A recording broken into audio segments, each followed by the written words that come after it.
High বন্ধুরা, আমার প্রিয় ছাত্রছাত্রীগণ ও কম্পিটিটিভ পরীক্ষার অ্যাসপিরেন্টগণ, আজ তোমাদের আমি জটিল সুদ কষার আরেকটি টাইপ নাম্বার 9-এর একটি অঙ্ক নিয়ে চলে এসেছি। দেখো, অঙ্কটি তোমাদের কত সহজ উপায়ে আমি সমাধান করে দিচ্ছি। বার্ষিক 10% চক্রবৃদ্ধির হারে। দেখো, 10% বলতে আমরা এখান থেকে কী লিখতে পারি? 10/100। তাহলে কাটছি, তাহলে 1/10, এটা এখানে থাক। এবার কত আছে আমার? প্রিন্সিপাল আর অ্যামাউন্ট।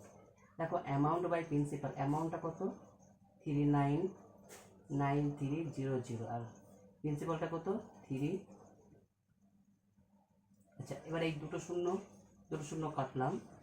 এবার এটাকে আমি 3 দিয়ে কাটছি। দেখো, 3 একে 3, 3 তিরিকে 9, 3 তিরিকে 9, 3 একে 3, আর এখানে হচ্ছে 3 একে 3, আর হচ্ছে 3টে শূন্য, তাহলে 13/31 একের পর 3টে শূন্য।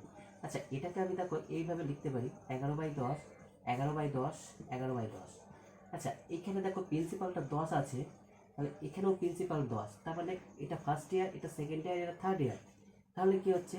তাহলে এটা 1 ইয়ার 2 ইয়ার, তাহলে এটা 1 ইয়ার, এটা হচ্ছে 2 ইয়ার, এটা হচ্ছে 3 ইয়ার। তাহলে প্রত্যেকটা আমি যোগ করলে কত হচ্ছে আমার? 3 বছর। অর্থাৎ তাহলে কত বছরে সময় চক্রবৃদ্ধি কত টাকা করতে হবে? নির্ণয় সময়, তাহলে সময় কত হচ্ছে? নির্ণয় সময় মান 3 বছর। আশা করি প্রিয় ছাত্রছাত্রীগণ, অঙ্কটা তোমরা সহজেই বুঝতে পেরেছো। অঙ্কটা যদি তোমরা বুঝতে পারো, তাহলে লাইক, কমেন্ট আর শেয়ার করতে যেন ভুলবে না। ততক্ষণ তোমরা সুস্থ এবং ভালো থেকো। Have a nice day.